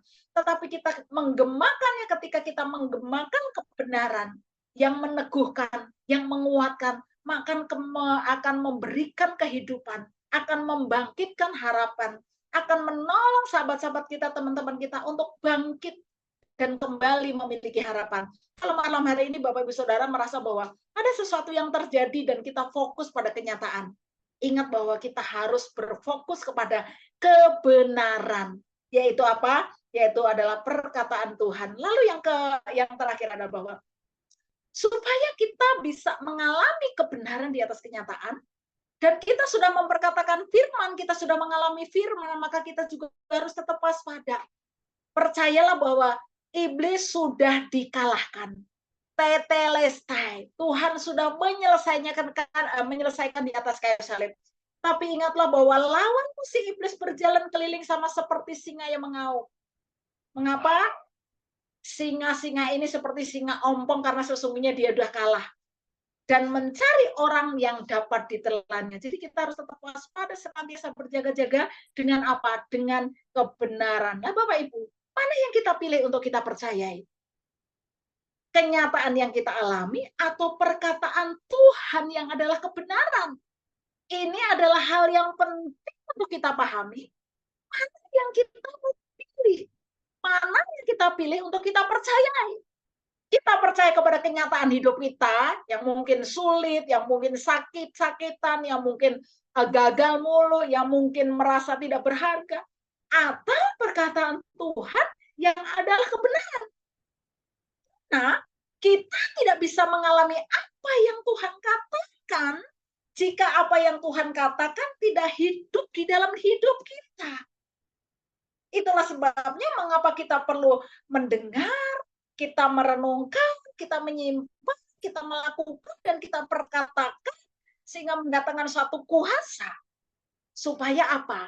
Supaya kita mengalami kebenaran Tuhan, itu menjadi kenyataan di dalam hidup kita. Kenapa di dalam doa Bapa kami, Tuhan ajarkan kepada kita, jadilah kehendak-Mu di bumi seperti di surga. Ini bicara tentang kebenaran Allah, supaya itu terjadi di bumi ini seperti di surga. Banyak kita tidak memahami hal ini sehingga kita hidup sebagai orang-orang yang kalah. Baca firman ya baca firman, dengar firman yang dengar firman. Tetapi kita fokus, hidup kita dikuasai oleh kenyataan hidup kita. Oleh sebab itu malam hari ini Bapak Ibu Saudara kasih Tuhan, kapan perkataan Tuhan hidup di dalam kita? Adalah ketika kita menghargai apa yang Tuhan katakan lebih dari kenyataan yang kita alami. Persoalannya adalah bahwa kita tidak mengalami firman, kita tidak mengalami kebenaran firman Tuhan, karena kita lebih fokus, lebih menghargai kenyataan. Dan kita selain bilang, kenyataannya begini, Pastor, kenyataannya begini, Pak John, kenyataannya hidup saya seperti ini. Bagaimana saya bisa mengalami Tuhan? Bahwa Tuhan tidak pernah punya masalah dengan masalah kita. Tetapi Tuhan punya masalah dengan hati kita. Tuhan mau bahwa kita mencari Dia, bukan karena masalah kita. Cari Tuhan ketika kita dalam masalah, itu baik. Tetapi sesungguhnya kita sedang ada masalah kalau kita hanya mencari Tuhan ketika kita punya masalah. Tetapi Tuhan mau kita mencari Dia karena hati kita. Karena kerinduan hati kita untuk berjumpa dengan Dia. karena kerinduan hati kita untuk mengenal kebenarannya, sehingga kebenaran itu yang kita mengerti dengan penuh pengertian, kebenaran itu menjadi kenyataan di dalam kehidupan kita. Bapak Ibu Saudaraku yang dikasih Tuhan, malam ini saya tidak tahu apa persoalan Bapak Ibu Saudara sekalian, apa yang sedang terjadi dalam hidup ini. Ada begitu banyak hal yang sudah terjadi dan yang sebenarnya kita sangat tidak inginkan itu terjadi. Ya, kita sangat tidak inginkan itu terjadi. Tetapi seringkali itu sangat mengganggu kehidupan kita. Satu sisi kita mendengar kebenaran, satu sisi kita mendengar firman, tetapi satu sisi kenyataan sepertinya tidak relevan dengan kebenaran firman Tuhan.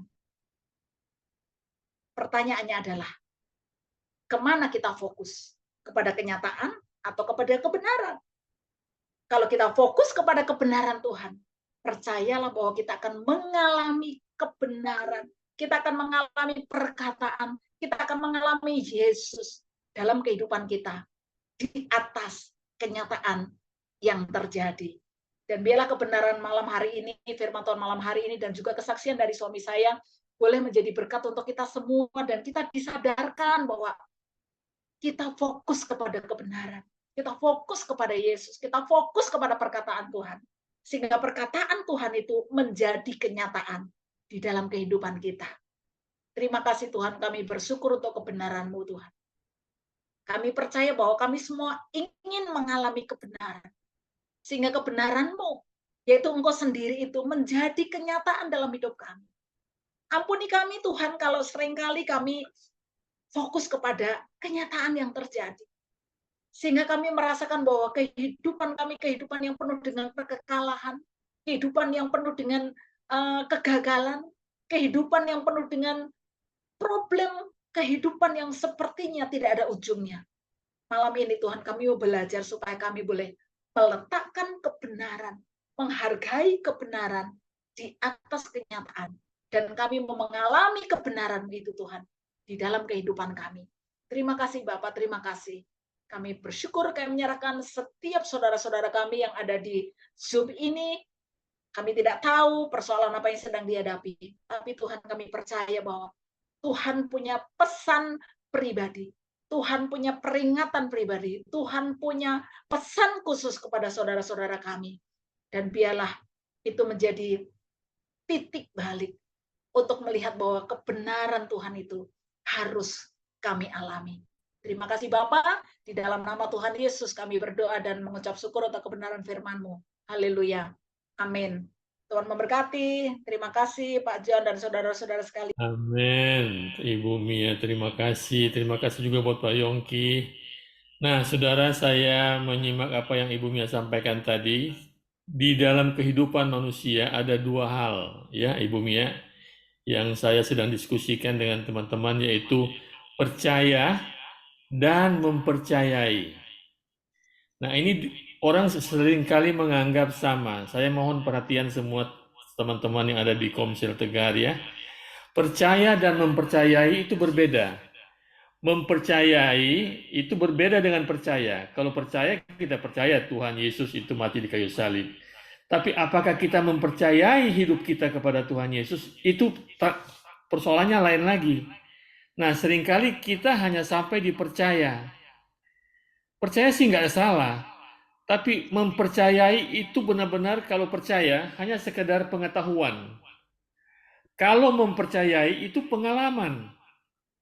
Saya percaya Ibu Mia bisa berkhotbah dengan baik, Pak Yongki bisa membantu dan lain sebagainya. Oke. Tapi kalau saya mempercayai, saya tahu kalau Ibu Mia menghandle kasus seperti ini, saya yakin Ibu Mia bisa menghandle. Kenapa? Saya punya pengalaman dengan Ibu Mia menangani kasus yang seperti ini. Ini contohnya ya, tanda kutip. Jadi saya katakan kalau percaya itu pengetahuan, ya. Saya percaya Yani bisa bermain musik dengan baik. Saya percaya.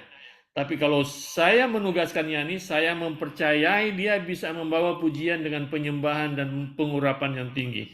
Kenapa? Karena saya pernah punya pengalaman waktu Yani bermain musik dan pengurapan alat turun. Nah ini beda pengetahuan ya dan pengalaman. Jadi kita dituntut malam hari ini, saya menambahkan sedikit ya Ibu Mia ya, Kita harus mempercayai, bukan hanya percaya. Percaya tidak cukup. Tapi kita mempercayai itu pengalaman pribadi kita dengan Tuhan. Saya katakan ke teman-teman, saya sewaktu sejak kecil sudah melayani. Remaja saya tetap melayani. Waktu saya sudah menikah, saya juga tetap jadi guru sekolah minggu, antar jemput anak-anak sekolah minggu. Dan kemudian waktu Tuhan berkati, saya tetap melayani. Dan waktu Tuhan izinkan, dan setelah saya keluar penjara dalam masa-masa sulit saat sekarang ini, saya tetap melayani. Saya mempercayai Tuhan, karena pengalaman saya bersama dengan Tuhan, tidak pernah sedetik pun Tuhan tinggalkan. Tidak pernah sedetik pun lemari es kami itu kekurangan makanan. Ya, itu saya mau katakan malam hari ini, mempercayai Tuhan.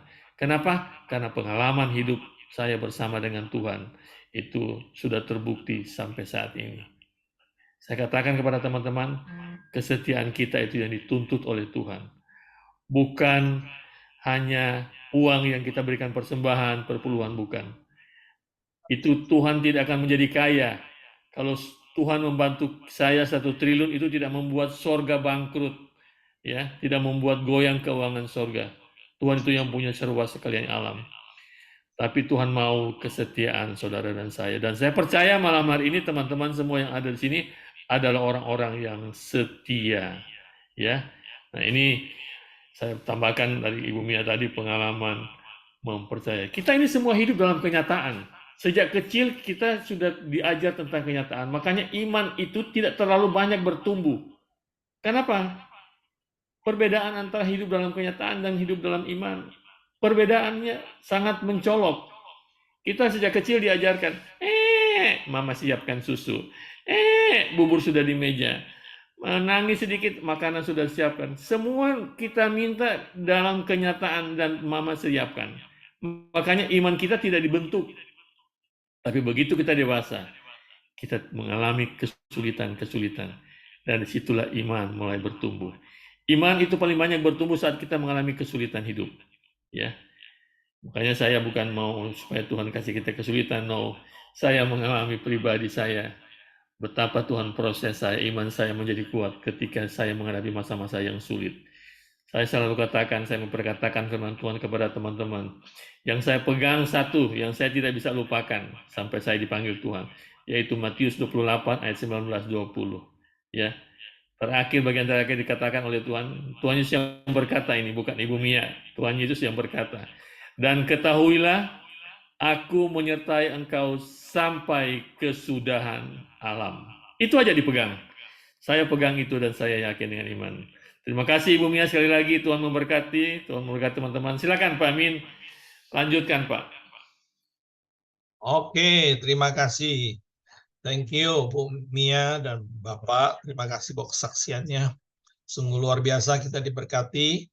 Kita percaya message ini juga akan memerdekakan kita dari pengalaman-pengalaman, dari pikiran buruk kita, kebiasaan buruk kita, supaya kita benar-benar rindu dan haus akan tertanam di dalam firman Tuhan. Saya setuju ya apa yang dikatakan Pak John, tidak sekedar kita percaya, tapi bagaimana kita mempercayai. Artinya kita mengalami proses perjumpaan kepada Kristus secara pribadi. Pengalaman inilah yang harus kita miliki semua, dan saya percaya karena kasih karunia Tuhan lewat hambanya Bu Mia dan Bapak, kita diberikan kesempatan untuk lebih dalam lagi mengerti akan kebenaran firman Tuhan, tidak hanya sekedar mendengar, tapi biarkanlah firman ini kita renung, kita kunyah sampai menjadi iman menjadi gaya hidup kita. Oke, luar biasa sekali, saya sangat diberkati malam ini. Saya percaya teman-teman juga demikian. Baik, kita akan buka forum tanya jawab, atau ada sesuatu yang diberkati oleh Tuhan, teman-teman ingin sharing atau meneguhkan dari firman kebenaran disampaikan hambanya. Silakan. Sekali lagi terima kasih Bu Mia buat waktu dan sharingnya. Kita buka forum buat teman-teman untuk mau bertanya kepada Bu Mia langsung, mungkin pengalaman pribadi atau pengalaman keluarga atau tentang masalah firman. Silakan, monggo. Silakan raise hand ya, angkat tangan kalau ada Atau diketik kalau tidak mau buka dulu ya. Bagikan ya. Saya di Manado nih, Bu Mia. Sedang Oh, terus kan di Manado, luar biasa. Sampai kapan, Pak? Besok sore kalau selesai sidang, saya masih ada dapat pesawat, saya berangkat balik. Karena saya ditunggu di Jakarta. Iya, iya, Pak. Dimanapun kita ada, kita tetap setia dengan Tuhan. Haleluya. Baik, ini ada 28 partisipan. Silakan yang mau bertanya dari Singapura, dari Depok, atau Jakarta, Malaysia ada hari ini, Australia, Jakarta, silakan monggo. Ibu Lita, tadi ada Ibu Lita. Ya, ini mungkin pesan apa namanya kalau belum ada pertanyaan. Ya, Tapi saya lihat di sini istri-istri masih muda-muda ya. Maksudnya apa namanya?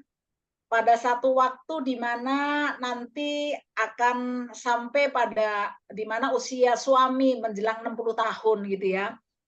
Itu mungkin ada keanehan-keanehan yang terjadi setelah dengar ini supaya istri mengerti gitu ya. Mengerti kemudian memberikan dukungan kepada suami. Pada suatu kali saya sampaikan kebenaran firman Tuhan dan suami saya suruh bersaksi. Ternyata di sana ada seorang bapak yang sudah mengalami 6 bulan, ya 6 bulan sudah mengalami 6 bulan. Lalu kemudian setelah saya turun dari mimbar, saya ditarik bapak ini. Dia katakan, itu saya sedang mengalami hal itu, katanya gitu. Terus dia ceritakan, jadi dia lebih ini ya, maksudnya sebenarnya dia orang yang cukup berduit, punya perusahaan, mau kemana juga tinggal jalan gitu, pengen apa juga tinggal perintah, tinggal komando, udah datang gitu ya. Tapi dia mengalami itu. Kemudian dia berkata bahwa istri saya tidak memahami itu, istri saya tidak mengerti tentang hal ini, sehingga dia merasa bahwa dia tidak mendapatkan dukungan gitu loh.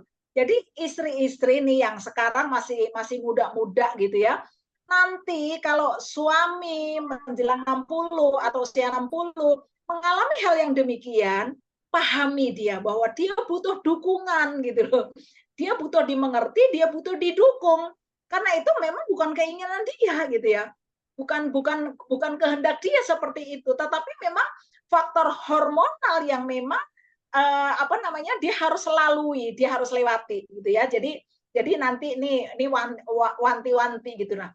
Tetapi juga kepada para wanita nih ibu-ibu gitu ya, yang walaupun sekarang masih muda, nanti menjelang 50, kalau pria itu mengalami yang namanya andropos, wanita akan mengalami yang namanya menopause. Ini juga faktor hormonal yang pada para wanita itu kita tidak bisa menghindari itu. Tetapi saya mau bersaksi begini bahwa ketika usia saya 48, seorang yang saya hormati, ya seorang bapak yang saya hormati, seorang pemimpin saya, dia berkata kepada saya, Mia, berapa usiamu sekarang? Saya bilang 48 tahun, Pak.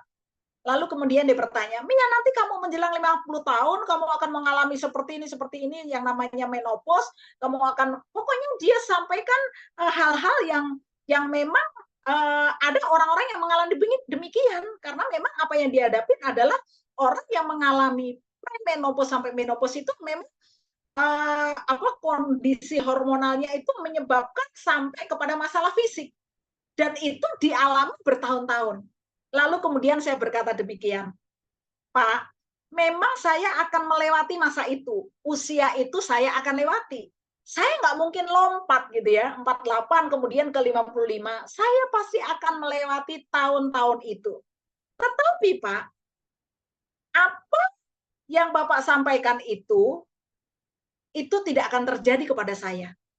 Saya akan lewati dengan happy, dengan sejahtera, dengan tetap produktif, dengan tetap dengan tetap sehat. Dan itu apa yang terjadi dengan saya, Bapak Ibu? Usia sekarang saya sudah 57 tahun, ya. Usia saya sekarang sudah 57 tahun. Dan saya sama sekali tidak mengalami tanda-tanda sebagaimana orang menopause yang dialami oleh yang seperti yang disampaikan kepada saya. Lalu ketika usia saya 55, saya bertemu dengan bapak ini dengan istrinya dan dia katakan begini, Mia kamu tuh sehat-sehat selalu. Oh puji Tuhan Bu, saya bilang gitu. Karena apa? Karena saya percaya kepada kebenaran firman Tuhan. Saya percaya kepada kebenaran dan saya tidak mau dikuasai oleh kenyataan. Lalu dia ingat pesannya kepada saya dan dia tanya begini, Mia kamu sudah melewati masa menopause? Sudah. Kapan? Ya sudah 5-6 tahun yang lalu, saya bilang gitu. Terus apa yang terjadi? Tidak terjadi apa-apa. Semua baik-baik saja. Saya sehat-sehat saja. Saya tetap produktif. Saya tetap strong gitu ya. Jadi Bapak Ibu bahwa semua itu memang istilahnya secara alami memang itu akan terlewati, tetapi kita bisa setting pikiran kita. Kita mempercaya apa kata orang, apa kata dokter, apa kata orang pada umumnya, atau percaya kepada kebenaran. Karena ketika kita mempercayai kebenaran, yang akan memerdekakan kita. Kita akan mengalami. Jadi benar apa kata Pak John, percaya dan mempercayai itu hal yang berbeda. Percaya Tuhan itu Maha Kuasa, tapi berani enggak kita mempercayakan hidup kita kepada Tuhan yang Maha Kuasa? Itu persoalan yang berbeda. Jadi Bapak Ibu-ibu nih, khususnya ibu-ibu, kita nggak bisa lompat di usia itu. Tetapi kita bisa mengalami sukacita, tetap mengalami sukacita. Dari mana? Nih, firman. Firman itu harus kita makan, ya istilahnya kita harus makan firman, kita renungkan, kita imani, kita percayai. Sehingga firman itu benar-benar menjadi kenyataan di dalam hidup kita. Jangan cuma kita tahu itu hanya sebatas leher ke atas, tetapi seluruh tubuh kita mengalami kuasa firman di dalam hidup kita. Ya ini jadi ada dua pesan nih kepada bapak-bapak yang nanti menjelang andropos gitu ya, seperti apa yang sudah disaksikan suami saya, tetapi kepada para wanita juga saya sampaikan pesan ini supaya ketika waktunya tiba, ya ketika waktunya tiba, ada begitu banyak para wanita yang pada akhirnya dia harus ketergantungan dengan obat antidepresan, dengan obat tidur. Karena apa? Karena kondisi hormonal yang memang tidak bisa istilahnya usia itu tidak bisa lompatin, tetapi percayalah bahwa ketika kita setting pikiran kita dengan kebenaran, kita isi kebenaran di pikiran kita, maka kita akan tetap bahagia, happy, sehat gitu ya, kuat gitu ya. Itu saja sih pesan ya, walaupun ini istilahnya di luar konteks tadi, tetapi saya percaya bahwa ini juga tetap ada hubungannya. Pesan kepada ibu-ibu di sini dan juga bapak-bapak. Itu sih Pak John, terima kasih Pak John. Bu Mia, saya mengalami Bu ya, saya sudah usia 66 ya, udah lewatin androposnya. Tapi saya nggak pernah ngerasain tuh ya. Bahkan orang kalau ketemu saya dia bilang, Pak John tuh awet muda. Saya bilang ya, kok nggak berubah mukanya? Saya bilang Tuhan Yesus kan nggak berubah, masa kita masih berubah? Jadi hadapi aja hidup ini. Firman Tuhan katakan kan, anggaplah itu satu kebahagiaan apabila kita dicobai. Ya, jadi jangan kebawa pikiran sambil minum obat tidur. Teman-teman saya banyak loh, Ibu Mia minum obat tidur, mukanya jadi akhirnya jadi seperti orang yang tua. Saya orang bilang itu nempel di bantal tidur turu. Jadi nggak pernah pikirin. Kan Molor ya Pak ya, nempel molor ya. Iya. Kenapa saya mesti pikirin? Kan Tuhan sudah minta kita punya masalah. Serahkanlah kepada Tuhan segala kekhawatiran kita. Kita ini manusia pelitnya luar biasa, Ibu. Masalah kita aja kita nggak mau bagi sama Tuhan. Kita mau kekep sendiri terus, mau pegang masalah kita, mikirin terus sampai kita minum obat tidur, ya. Serahkan sama Tuhan. Semua istri, anak, harta kita itu hanya Tuhan titip. Kalau Tuhan mau panggil, walaupun kita punya uang kita nggak bisa tahan. Jadi serahkan kepada Tuhan semua. Happy aja, yang penting happy. Itulah dalam Tuhan, kalau kita senang, kita bersukacita, Tuhan juga senang di sorga. Jangan kita nangis terus, ngeluh terus sama Tuhan. Aduh, Tuhan jadi pusing, anak cengeng. Nggak usah, santai aja. Hidup ini kan akan berlalu. Buat apa kita sedih-sedih di dunia? Ya nggak Ibu Mia ya? Lihat Ibu Mia. Saya sudah 66 Ibu, tapi orang nggak pernah. Kalau saya tanya Pak John umur berapa, saya bilang coba tebak. Kalau dapat tebak, saya kasih ini 50 lebih ya? Ya bagus, saya bilang kamu jago tebaknya. Kalau saya bilang begini Pak, Bu Mia usia berapa sih? Karena saya itu kemana-mana naik motor, ya kemana-mana saya bawa motor. Dan motor saya bukan motor kecil, motor gede, motor Aerox ya, Yamaha Aerox. Perjalanan terjauh saya itu kalau ke barat itu daerah Cisoka. Kalau ada Bapak Ibu yang tahu, Cisoka itu dari rumah saya 62 km. Nah, itu saya masih jabanin tuh. Jadi kalau orang tanya ke saya, Bu Mia usia berapa sih? Oh, saya ABG plus gitu ya. ABG plus tuh aku baru gocap plus. Ya plusnya berapa? Plusnya 7 gitu. Haleluya. Luar biasa nih Bu Mia ini. Ya ini kehidupan yang harus kita nikmati dan syukuri. Ya, ada pertanyaan nih dari Bu Yani. Bu, di usia menopause, perubahan apa yang dialami wanita? Yang sederhananya bahwa kita sudah berhenti haid ya, berhenti datang bulan. Untuk detailnya seperti apa, cari di Google. Itu detail sekali. Di sana ada banyak penjelasan tentang tanda-tanda orang yang menopause ya. Jadi saya nggak perlu jelasan, di Google ada. Tapi yang pasti bahwa di masa menopause itu wanita sudah tidak lagi datang bulan ya, sudah tidak lagi mengalami haid, dan biasanya secara hormonal terjadi perubahan mood, perubahan banyak hal yang terjadi gitu ya. Tetapi percayalah bahwa kita percaya kepada Tuhan, kepada kebenaran firman Tuhan ya. Kalau saya sering ngomong begini, usia itu hanya masalah angka gitu ya. Usia itu cuma angka, hitungan angka. Tetapi bergairah dengan Tuhan ya, bersemangat dengan Tuhan, selalu haus dengan Tuhan, selalu bersemangat, itulah yang membuat kita tetap memiliki semangat untuk bersama dengan Tuhan. Jadi nggak usah pusing dengan usia gitu ya. Saya yang ABG plus saja tetap masih semangat gitu ya. Apalagi yang belum ABG gitu ya. Gitu. Ya, itu saja. Terima kasih Pak John. Baik, Bu Mia. Mungkin Bu Litsa ada mau bertanya? Bu? Ya Pak. Ada yang mau ditanya? Enggak nanya Pak, cuma mau nambahkan, menopause itu memang terjadi setelah kita berhenti menstruasi pada wanita. Ciri-cirinya biasanya hormon estrogen kan berkurang. Artinya kulit akan mengkerut, lebih cepat keriput, lebih kelihatan cepat tua. Seperti itu. Terus gelisah, jantung berdebar. Ada satu masa tiba-tiba kita bisa terbangun dengan merasa panas di belakang, berkeringat, cepat marah, sulit jaga emosi, seperti itu. Tapi yang ditakutkan wanita adalah kalau masih ada suami dan suami masih menuntut hubungan intim, itu agak berat. Karena untuk menopause, cairan pada wanita akan kering, yang akan menyebabkan kalau berhubungan intim itu merasa sakit dan tidak nyaman untuk suami, seperti itu. Makanya menopause amat menakutkan untuk para wanita. Seperti itu aja, Pak.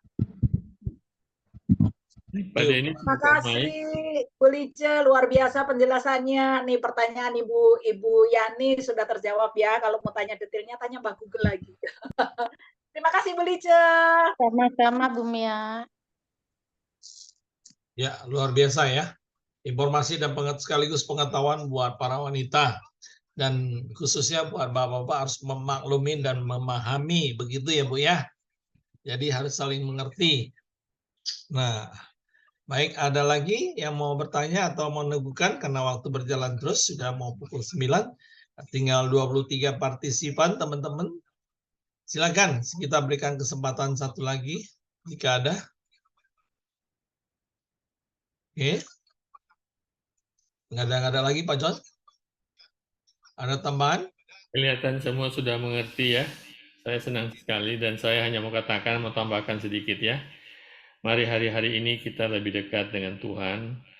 Tunjukkan kesetiaan kita kepada Tuhan ya, karena kejadian yang sedang terjadi ya.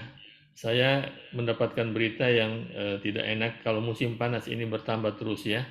Dan saya lihat kemarin itu pembatas jalan yang plastik yang orange itu sampai lumer ya. Dan saya lihat di video yang di India ya, begitu panas sampai aspal meleleh, jadi orang yang jalan macet bannya kemudian karena aspal panas itu meledak dan kemudian mau mogok dan orangnya turun dari mobil, akhirnya sepatunya melekat di aspal dan waktu dia nggak bisa copot sepatu, dia jalan dengan kaki telanjang dan itu melepuh semua. Dan ini kita berdoa ya, biar kiranya Tuhan turunkan hujan buat Indonesia dalam waktu dekat ini. Ini sudah musim penghujan, tapi hujan nggak turun-turun ya. Ini mestinya September sudah mulai, sekarang sudah Oktober. Nanti mau November, Desember, dan ini cukup bahaya kalau sampai kabel listrik itu meleleh. Kabel listrik itu dibungkus dengan karet. Kalau pada panas tertentu, suhu tertentu, dia bisa meleleh dan itu bisa terjadi koslet di sana sini ya. Jadi kita masih banyak berdoa hari-hari ini, kita harus banyak dukung dalam doa agar supaya Tuhan tolong ya bangsa kita, negara kita. Kalau Timur Tengah sekarang sudah perang. Tadi di awal saya katakan jangan sampai ini pemicu perang yang dikatakan oleh firman Tuhan, perang Armageddon. Ya, di mana bangsa Arab mengelilingi menyerang ke kelompok Yahudi ya. Nah, ini akan pecah perang besar. Tapi saya tidak dalam kapasitas menakut-nakuti saudara, saya hanya ingin mengatakan, mari kita tetap setia dengan Tuhan ya. Karena Alkitab katakan, walaupun kita tidak setia, Tuhan tetap setia. Dan saya berharap jangan sampai kita menggunakan, biarlah kita nggak apa-apa. Saya selalu himbau teman-teman di BR ya, Orang Deo, mari kita semakin hari semakin setia dengan Tuhan, karena dia sudah mati bagi kita semua dalam kesetiaannya taat sampai mati. Itu aja tambahan dari saya malam hari ini Pak Min. Terima kasih Ibu Mia sekali lagi. Tuhan Yesus memberkati Pak Yongki juga ya. Kita sudah ketemu Ibu Mia di darat kemarin ya waktu tanda tangan. Wah, luar biasa. Saya senang. Sengaja ya Pak ya. Bukan dalam rancangan kita tapi dalam rancangan Tuhan ya Pak. Rancangan Tuhan luar biasa. Dan tanda tangan saya dibaca itu luar biasa oleh Pak Dr. Tanu. Itu exactly the same dengan sifat saya. Terima kasih Tuhan memberkati. Oke, baik. Thank you Pak John, Bu Mia. Jadi terakhir, ya Bapak Ibu, teman-teman tubuh Kristus, ada saya diingatkan di firman Tuhan, akulah, Yohanes 15 ayat 5 ya, akulah pokok anggur dan kamulah ranting-rantingnya. Barang siapa tinggal di dalam aku dan aku di dalam dia, ia berbuah banyak sebab di luar aku kamu tidak dapat berbuat apa-apa. Nah, yang ketujuhnya dikatakan begini, teman-teman. Jikalau kamu tinggal dalam aku dan firmanku tinggal di dalam kamu, mintalah apa saja yang kamu kehendaki dan kamu akan menerimanya. Wow. Jadi firman ini meneguhkan, melengkapi apa yang disampaikan oleh hambanya Bu Mia. Kalau kita ada berada tertanam dalam firman Tuhan, kita akan seperti pohon yang berbuah, kita akan minta apa saja Tuhan berikan kepada kita. Dan rasa ketakutan, kekhawatiran, kepanikan, kekhawatiran itu semua lenyap dalam pikiran kita. Kita bersyukur malam hari ini firman Tuhan meneguhkan kita menjadi remah dan kita dikuatkan. Baik, teman-teman, jika tidak ada lagi, kita akan tutup doa. Mungkin kita minta Bu Mia bisa doa buat berkati kita semua, Bu. Ya. Terima kasih Tuhan, kami mengucap syukur.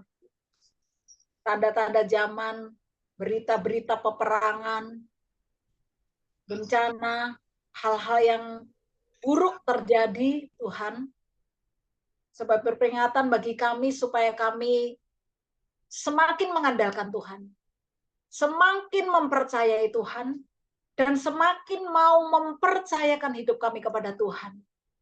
Bahwa hanya di dalam Engkau Tuhan, tempat perlindungan kami yang kekal.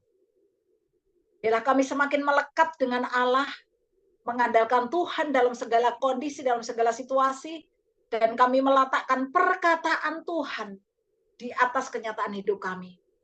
Terima kasih Tuhan, kami bersyukur untuk persekutuan yang indah di dalam Komsel Tegar ini. Kami bersyukur seberapapun yang boleh hadir, boleh mendengar kebenaran firman Tuhan, bila kebenaran yang boleh didengar itu tidak berlalu begitu saja dari telinga kami Tuhan, tetapi itu sungguh-sungguh akan hidup di dalam hidup kami Bapa. Terima kasih Bapak, kami akan mengakhiri Komsel Tegar pada malam hari ini. Biarlah kasih anugerah Bapa melalui Tuhan Yesus Kristus yang telah mati di kayu salib, Amin. serta di dalam pimpinan Roh Kudus menyertai kami dari saat ini bahkan sampai Maranatha, sampai Tuhan Yesus datang yang kedua kalinya. Di dalam nama Yesus kami berdoa dan mengucap syukur. Haleluya. Amin. Amin. Terima Tuhan kasih Bu memberkati. Mia. Selamat Terima kasih semua malam. Terima kasih Bu teman-teman. Mia. Sipora, thank you.